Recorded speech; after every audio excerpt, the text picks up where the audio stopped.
2 বছর পর বাবার বাড়িতে ফিরে এসে আমি একদম কল্পনাও করতে পারিনি যে এমন কিছু ঘটবে। মায়ের অনুপস্থিতিতে আমরা 2 বোনই ছিলাম বাড়িতে। বাবা প্রতিদিন রাতে মদ্যপ অবস্থায় ফিরে আসতেন এবং ছোট বোনকে তার ঘরে নিয়ে যেতেন। এতদিন পর যখন আমি বাড়ি এলাম তখন বাবার আচরণে কিছুটা পরিবর্তন দেখলাম। তিনি মদ খেয়ে আমাকে তার ঘরে নিয়ে যাওয়ার চেষ্টা করছিলেন, আর আমি কিছুই বুঝতে পারছিলাম না আসলে কি হচ্ছে। তিনি কোনো কথা না বলেই আমাকে তার ঘরে নিয়ে। বন্ধুরা, আজকের গল্পটা অনেক বেশি স্পেশাল, তাই সবাই রেডি থাকো। দয়া করে গল্পগুলো ভালো লাগলে ভিডিওটি লাইক, শেয়ার এবং চ্যানেলটি সাবস্ক্রাইবই করো প্লিজ। আমি প্রিয়া, 2 বছরের দাম্পত্য জীবনের পর বাবার বাড়িতে এসেছি। আসার পেছনে বিশেষ কোনো কারণ ছিল না, দীর্ঘদিন পর স্বামীও বলল যে বাবার বাড়ির খবর নেওয়া উচিত। তবে এতদিন না আসার মূল কারণ ছিল বাবার মদ্যপানের অভ্যাস।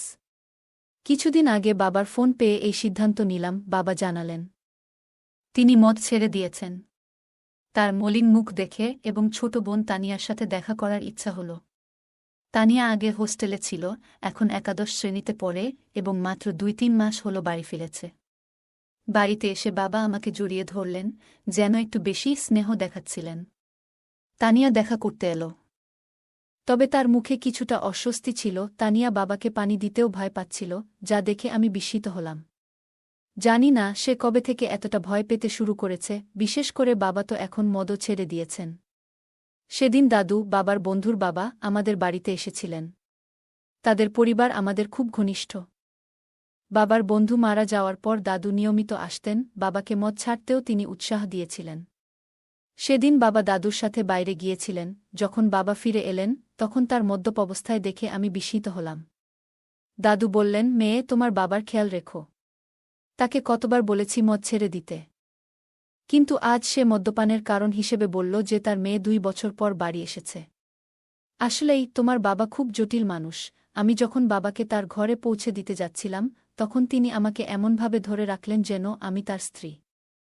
পরের দিন সকালে শ্বশুরবাড়ি ফেরার জন্য প্রস্তুত হলে বাবা আমাকে থামিয়ে বললেন, কোথায় যাচ্ছ? এসেছ তো মাত্র 1 দিন হয়েছে। আমি জবাব দিলাম, আপনি যদি মদ না ছাড়েন তাহলে আমি আর এখানে থাকব না, তানিয়াকেও নিয়ে যাচ্ছি। আমার কথায় বাবা বিচলিত হয়ে পড়লেন। তানিয়া বাবার সৎ মেয়ে হলেও তিনি তাকে নিজের মেয়ের মতোই দেখেছেন।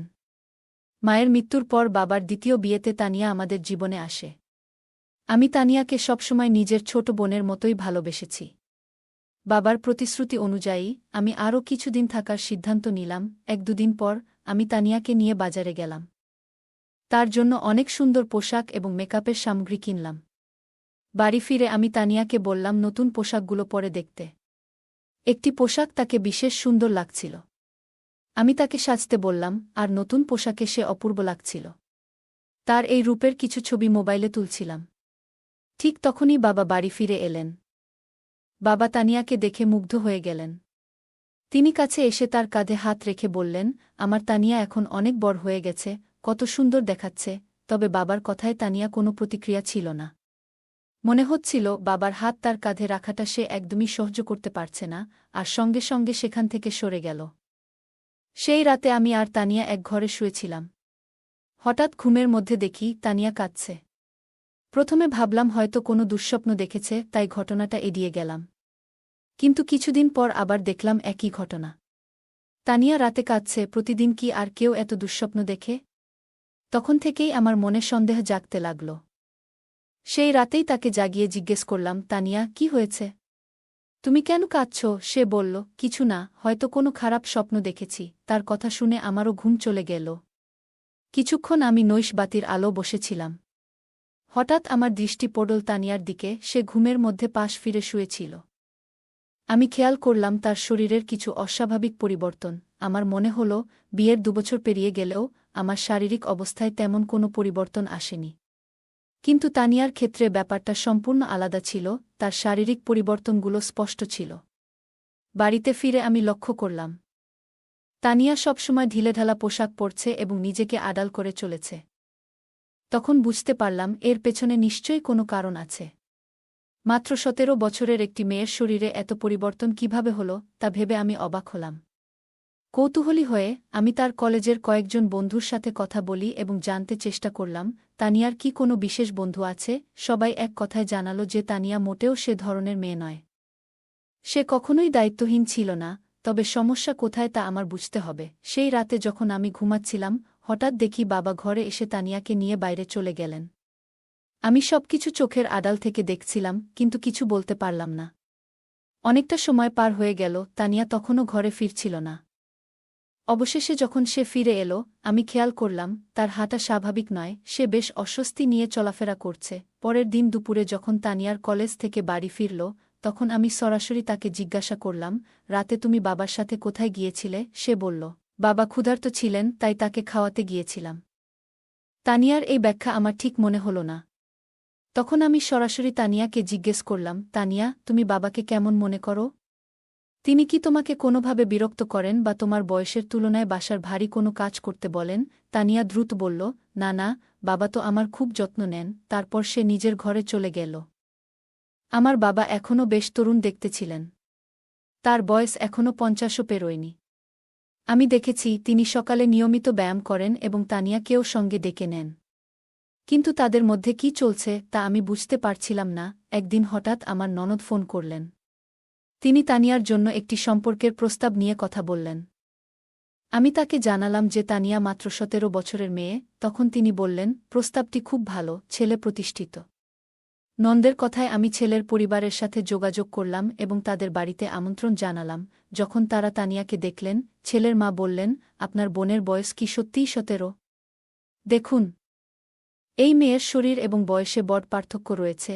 এমনকি ছেলের মা স্পষ্টই জানিয়ে দিলেন, কিন্তু ছেলের মা স্পষ্টভাবে বিয়ের প্রস্তাবটি ফিরিয়ে দিলেন, কারণ তাদের মনে হয়েছে তানিয়ার শারীরিক গঠন তার বয়সের তুলনায় অনেকটাই বেশি। আসলে আমাদের তেমন তাড়া ছিল না তার বিয়ের বিষয়ে, তবে নন্দের অনুরোধে আমি তাদের বাড়িতে ডেকেছিলাম। আমি এই দেখার ব্যবস্থা এমন এক সময় করেছিলাম যখন বাবা বাড়িতে ছিলেন না, এবং আমি তাকে কিছু জানাইনি। কিন্তু যখন বাবা জানতে পারলেন, তিনি ভীষণ রেগে গেলেন এবং বললেন, তুমি কি পাগল হয়েছ? তানিয়া মাত্র ১৭ বছরের মেয়ে। আর তুমি তার জন্য এখনই প্রস্তাব আনছ? যদি এখানে থাকতে না পারো, তবে নিজের শ্বশুরবাড়িতে চলে যাও। বাবার এই প্রতিক্রিয়ায় আমি হতবাক হয়ে গেলাম, কারণ এটা তো কেবল সাধারণ একটি দেখাশোনা ছিল, বিয়ে ঠিক করিনি। বাবার তানিয়ার প্রতি অতিরিক্ত মনোযোগ আমাকে চিন্তিত করছিল। যদিও আমি সরাসরি কিছু সন্দেহ করিনি, তবে তাদের আচরণ আমাকে ক্রমশ সন্দেহজনক লাগতে শুরু করছিল। তানিয়াকে প্রায়ই বাবার পিছনে ঘুরতে দেখতাম। বাবা আমার সাথে এত রাগ করলেও আমি শ্বশুরবাড়ি যেতে চাচ্ছিলাম না। দাদাজি, যিনি আমাদের বাড়ি থেকে ২টি বাড়ি পরে থাকতেন, আমাদের মধ্যে এই সমস্যা লক্ষ্য করেছিলেন।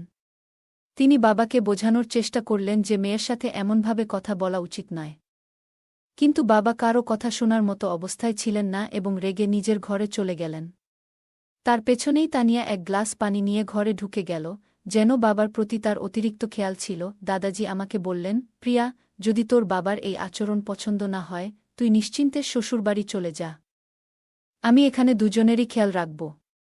কোনো চিন্তা করিস না। দাদাজি খুব দায়িত্বশীল মানুষ ছিলেন এবং সবসময় আমাদের বাড়ির খেয়াল রাখতেন। ২ দিন পর আমি শ্বশুরবাড়ি চলে গেলাম। সেখানে পৌঁছে দেখি আমার ননদ আগে থেকেই এসেছে। সে বলল, প্রিয়া, আমি তোকে শুধু একটা পরামর্শই দিয়েছিলাম। ওই পরিবার থেকে আমার কাছে ফোন এসেছিল। তিনি বললেন, তোমার বোন সম্পর্কে আমাকে কিছু ভিন্ন কথা বলা হয়েছে। তারা বলেছে মেয়েটি বিয়ের আগেই শরীরের অদ্ভুত পরিবর্তন করেছে। আমার শ্বশুরবাড়িতেও তানিয়ার শারীরিক পরিবর্তন নিয়ে কথা হচ্ছিল। এরপর ননদ আমাকে বললেন, প্রিয়া, রাগ করো না। তবে এখনও তোমার হাতে সময় আছে। তুমি এখনই ভালো কোনো পরিবারের সাথে তানিয়ার বিয়ের ব্যবস্থা করো। কারণ তার বয়স বাড়লে শরীরের পরিবর্তন আরও বেশি হবে, তখন তার জন্য উপযুক্ত পাত্র খুঁজে পাওয়া কঠিন হয়ে যাবে। নন্দের কথা সত্যিই ছিল। আমি তার কাছ থেকে আরও ৪-৫টি প্রস্তাবের যোগাযোগ নম্বর নিলাম এবং সরাসরি আমার বাবার বাড়িতে চলে গেলাম। সেখানে গিয়ে বাবাকে স্পষ্ট বললাম, আমি তানিয়ার জন্য সম্পর্ক দেখতে শুরু করেছি। বাবা এতে রেগে গেলেন, কিন্তু আমি তার রাগের পরোয়া করলাম না, কারণ আমি আমার বোনের ভবিষ্যৎ নিয়ে চিন্তিত ছিলাম। বাবা তর্ক করে বললেন, তানিয়ার বিয়ে হয়ে গেলেও আমি কিভাবে এই বাড়িতে একা থাকব? তোমার মা চলে যাওয়ার পর তানিয়া আমার জন্য মায়ের মতো হয়ে উঠেছে। বাবার কথা শুনে আমি কিছুটা বিরক্ত হয়ে বললাম, আপনার স্ত্রীর মতো বলতে চান? মানে সে খুব যত্নশীল? তিনি সঙ্গে সঙ্গে কথা ঠিক করে বললেন, মানে সে আমার খুব খেয়াল রাখে। তার বিয়ের পর আমার দেখাশোনা কে করবে? আমি বাবাকে বললাম, আপনার পেনশন তো আসে। আপনি একজন সেবিকা রাখতে পারেন, যিনি ২৪ ঘণ্টা আপনার যত্ন নেবেন। আসলে বাবাকে বোঝানোর প্রয়োজন ছিল না, কারণ তানিয়া সবসময় আমার কথা শুনত। আমার দেখা ৪-৫টি সম্পর্কের মধ্যে একটি পরিবার তানিয়াকে পছন্দ করেছিল। সেই পরিবার আমাদের শহরেই ছিল এবং ছেলেটি একটি বড় কোম্পানিতে চাকরি করত। তানিয়ার ১৮ বছর হতে এখনও ৮ মাস বাকি ছিল, তবে আমি কাউকে কিছু না জানিয়ে সেই সম্পর্কটি ঠিক করে দিলাম এবং দ্রুত তার বিয়ে দিয়ে দিলাম। তানিয়ার বিয়ে হয়ে যাওয়ায় আমি আবার নিজের মনে শান্তি পেলাম। হ্যাঁ, কিন্তু আমি যেমনটা ভেবেছিলাম তেমন কিছুই হয়নি। বিয়ের প্রথম রাতের পরেই দ্বিতীয় দিনেই তানিয়া বাড়ি ফিরে এসেছিল। তার স্বামী রাগ করে তাকে বাড়িতে রেখে চলে গিয়েছিল, আর তানিয়াও কাঁদছিল। আমি তাকে জিজ্ঞাসা করলাম, তানিয়া, মাত্র একদিনেই এমন কি ঘটল শ্বশুরবাড়িতে যে তোমার স্বামী এত রেগে গিয়ে তোমাকে এখানে রেখে দিল? তখন সে বলল, আমি ওর সাথে থাকতে পারব না। তানিয়া সঠিকভাবে কিছু বলতে চাইছিল না, তাই আমি তার স্বামী ফোন করলাম এবং জিজ্ঞেস করলাম কেন সে তানিয়াকে তার বাপের বাড়িতে রেখে দিল।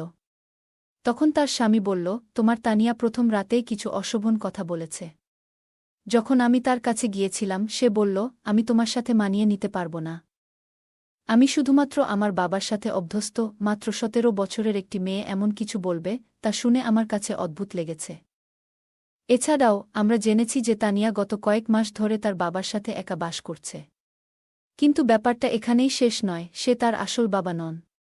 তুমি যেটা ভালো মনে করো সেটা করো, কিন্তু আমি তাকে আমার বাড়িতে ফিরিয়ে নিতে পারব না। তানিয়া কেন এমন পাগলামি করল, কিছুই বুঝতে পারছিলাম না। নিজের মেয়েকে বিয়ের দ্বিতীয় দিনেই বাড়িতে ফিরে আসতে দেখে আশ্চর্যজনকভাবে তার বাবা একটুও চিন্তিত ছিল না। বরং তিনি অনেক খুশি ছিলেন।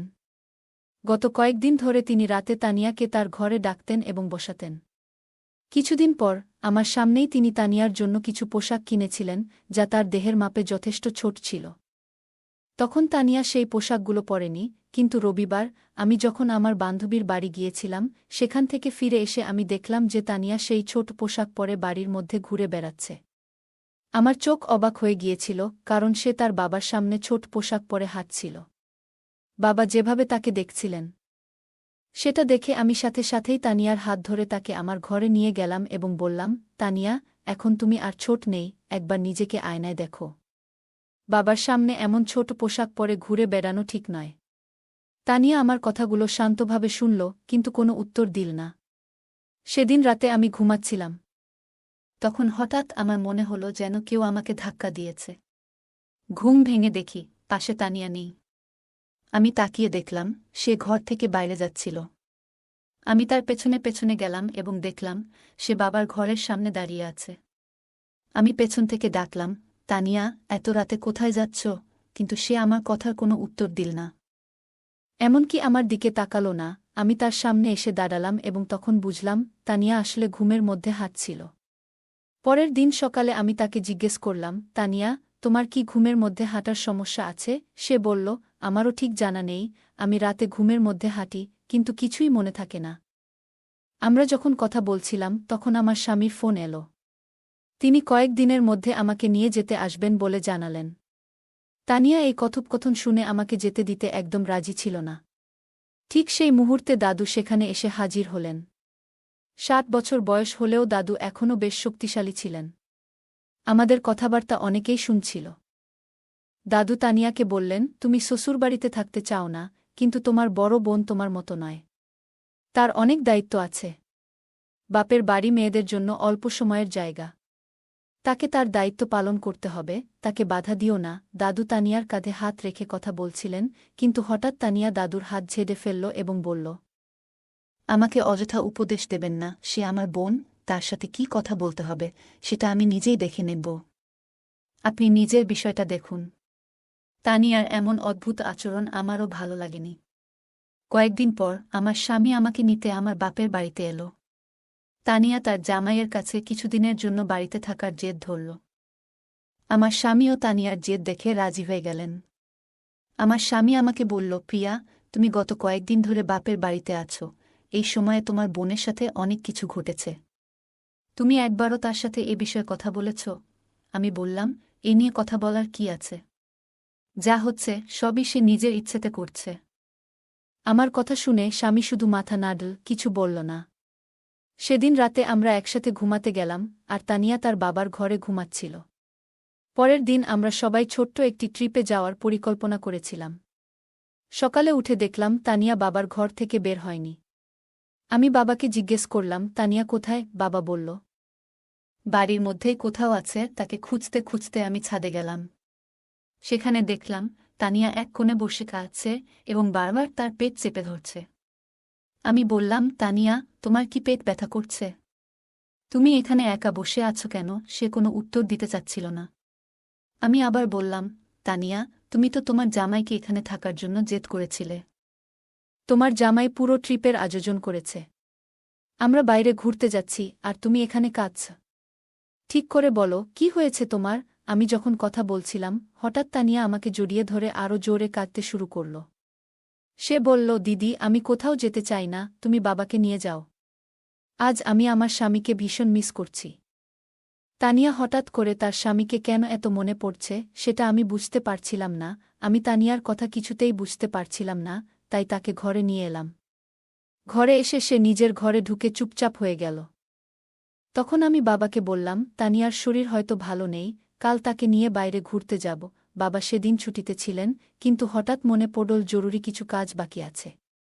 তিনি বললেন, তোমরা ঘুরতে যাও, আমি কাজে যাচ্ছি। বাবার আচরণ আমার কাছে অদ্ভুত লাগল। তিনি বাড়িতে থাকার কথা বলেছিলেন, অথচ এখন কাজের অজুহাত দিচ্ছেন। তানিয়া বলল, আমি যতই অসুস্থ থাকি, তোমাদের সাথে বাইরে যাব। আমি জানতাম তার শরীর ভালো নেই, তাই বললাম, আজ তুমি বিশ্রাম করো, কাল আমরা বাইরে যাব। পরে বাবা আর তানিয়া আমাদের সাথে বাইরে গেলেন না, কিন্তু আমি আর আমার স্বামী ঘোরার পরিকল্পনা বাতিল না করেই বেরিয়ে পড়লাম। সন্ধ্যায় তানিয়া স্বামীকে নিয়ে বাড়ি ফিরে দেখি তানিয়ার ঘর থেকে কিছু অদ্ভুত আওয়াজ আসছে। তার সেই আওয়াজ শুনে আমরা ভীষণ ভয় পেয়ে গেলাম। আমরা দৌড়ে তার ঘরের কাছে গেলাম, কিন্তু ঘরের দরজা ভেতর থেকে বন্ধ ছিল। আমার স্বামী দরজাটা ভেঙে ফেলল, আর ভেতরে যা দেখলাম তা দেখে আমরা যা দেখলাম তাতে আমরা গভীরভাবে বিচলিত হয়ে পড়েছিলাম। আমার ১৭ বছরের বোন তানিয়া এমন একজন বৃদ্ধের সাথে ছিল, যার আচরণ একেবারেই অনুচিত ও অপ্রত্যাশিত ছিল। সেই দৃশ্য দেখে আমার স্বামী প্রচণ্ড রেগে গিয়ে সরাসরি সেই ব্যক্তির দিকে এগিয়ে যায় এবং তাকে জিজ্ঞাসা করতে শুরু করে। যখন আমরা বাড়ি থেকে বাইরে ছিলাম, তখন শুধু বাবা আর তানিয়া ছিল ঘরে। কিন্তু যেটা ঘটছিল তার কেন্দ্রে ছিল এক প্রবীণ ব্যক্তি, যিনি প্রায় ৬০ বছরের। আমি বাবার ঘরে গিয়ে দেখি তিনি সম্পূর্ণভাবে অচেতন অবস্থায় পড়ে আছেন। ঠিক সেই মুহূর্তে তানিয়া আমার কাছে ছুটে এসে জড়িয়ে ধরে। আমি তাকে শান্ত করে জিজ্ঞেস করলাম, তানিয়া, আসলে কি ঘটছে? এই ব্যক্তি কি তোমার সাথে এর আগেও এমন কিছু করেছে? তানিয়া চোখ মুছতে মুছতে বলল, হ্যাঁ দিদি, দাদু অনেকবার আমার প্রতি অন্যায় আচরণ করেছে। এমনকি গতকাল রাতেও তার আচরণ খুবই খারাপ ছিল। দাদু বাবাকে কিছু টাকা ঋণ দিয়েছিলেন, কারণ বাবার বাজে অভ্যাসের জন্য আমাদের বাড়িটা প্রায় বিক্রি হওয়ার পথে ছিল। তখন দাদু আমাদের সাহায্য করেছিলেন। বাবা সেই ঋণ শোধ করতে না পারলে হয়তো আইনগত সমস্যায় পড়ে যেতেন। সে সময় আমি ভেবেছিলাম দাদু একজন ভালো মানুষ, কিন্তু পরে বুঝতে পারলাম তার আসল চেহারা অন্যরকম। দাদু প্রায়ই বাড়িতে এসে বাবার সাথে মদ খেতেন, আর বাবা ঘুমিয়ে পড়লে আমাকে অত্যাচার করতেন। গতকালও একইভাবে আমাকে হুমকি দিয়ে বললেন, কাউকে বললে বাবাকে জেলে পাঠাবেন। এতদিন এসব সহ্য করেছি, কিন্তু তোমাকে বলতে পারিনি। তুমি আমাকে সবসময় ভুল বুঝেছ, কখনো পাশে দাঁড়াওনি। বাবাকেও কিছু বলতে পারিনি, কারণ তিনি বারবার মদের মধ্যে ডুবে যেতেন। বাবাও সবসময় আমার সাথে রাগ করতেন, আর আমি কিছুই করতে পারতাম না। বিয়ের পরও সেই বৃদ্ধ লোকটার কথা মনে পড়ত, যা আমাকে কষ্ট দিত। এজন্য রাতে ঘুমের মধ্যে অজান্তেই কিছু বলতাম, কখনো বাবার নামও বেরিয়ে আসত। আমার স্বামীও আমাকে বুঝতে পারেননি। বিয়ের দুদিন পরই আমাকে বাপের বাড়ি রেখে চলে যান। তানিয়ার কথা শুনে আমার চোখে জল এলো। তার স্বামী ও দুলাভাইও কাঁদছিলেন। আমি তাকে না বুঝেই সবসময় রাগ দেখিয়েছি, বড় বোন হিসেবে আমার দায়িত্ব পালন করিনি। আমি তানিয়ার কাছে ক্ষমা চাইলাম। বাবা যখন সব জানলেন, তখন নিজেকে দোষী ভাবতে লাগলেন। মদের নেশায় তিনি আমাদের পরিবারকে বিপদে ফেলেছিলেন। আমি তানিয়াকে কিছুদিন নিজের কাছে রাখলাম, তার মানসিক অবস্থার উন্নতি হল। 18 বছর বয়সে তার স্বামী আবার তাকে বাড়ি নিয়ে গেল। অতীত মেনে নিলেও তানিয়ার সহ্য করা কষ্টের পূরণ আমাদের কারও পক্ষে সম্ভব ছিল না। আমরা সেই বৃদ্ধ লোকটাকে পুলিশের হাতে তুলে দিলাম এবং সে শাস্তি পেল যা তার প্রাপ্ত ছিল। বন্ধুরা, বাচ্চাদের যত্ন ও ভালোবাসা গুরুত্বপূর্ণ। পরিবারের সবাই মিলে নিয়মিত কথা বলা ও নজর রাখা উচিত, যাতে তারা সুখী থাকে এবং কোনো চাপের মধ্যে না থাকে। গল্পটা কেমন লাগলো জানাতে ভুলবে না। আরও মজার মজার রোমান্টিক গল্প শুনতে চাইলে ভিডিওটি লাইক, শেয়ার এবং চ্যানেলটি সাবস্ক্রাইব করতে এবং বেল আইকনটি ক্লিক করতে ভুলবে না। ধন্যবাদ।